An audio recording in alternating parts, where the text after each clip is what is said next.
préservation de la liberté électorale.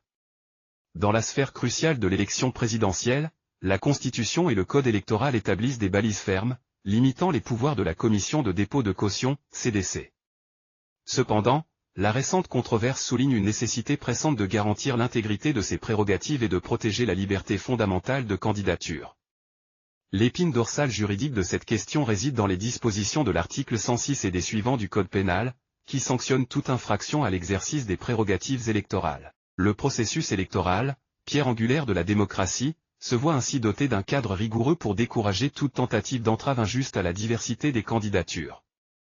L'avertissement contenu dans ces dispositions légales est clair, la préservation de la liberté de candidature est une priorité incontestable, et toute violation de ces droits pourrait être assimilée à un crime ou délit contre la Constitution. C'est un rappel solennel de l'importance de respecter les règles édictées pour préserver l'équité et la justice au sein du processus électoral. Il est crucial que ces principes servent de guide à toutes les institutions impliquées dans la gestion des élections. La commission de dépôt de caution, en tant qu'entité centrale dans ce processus, doit agir avec la plus grande prudence et impartialité, se conformant strictement aux limites fixées par la Constitution et le Code électoral.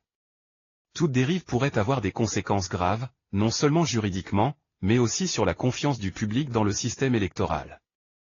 Enfin, l'idée que même dans les moments de réflexion profonde, on cherche le droit, souligne l'importance de maintenir une perspective éthique et juridique dans toutes les décisions liées aux élections.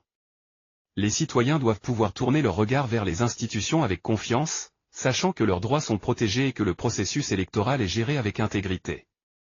En conclusion, les événements récents appellent à une réflexion sérieuse sur la nécessité de préserver la liberté électorale, en respectant scrupuleusement la Constitution et le Code électoral.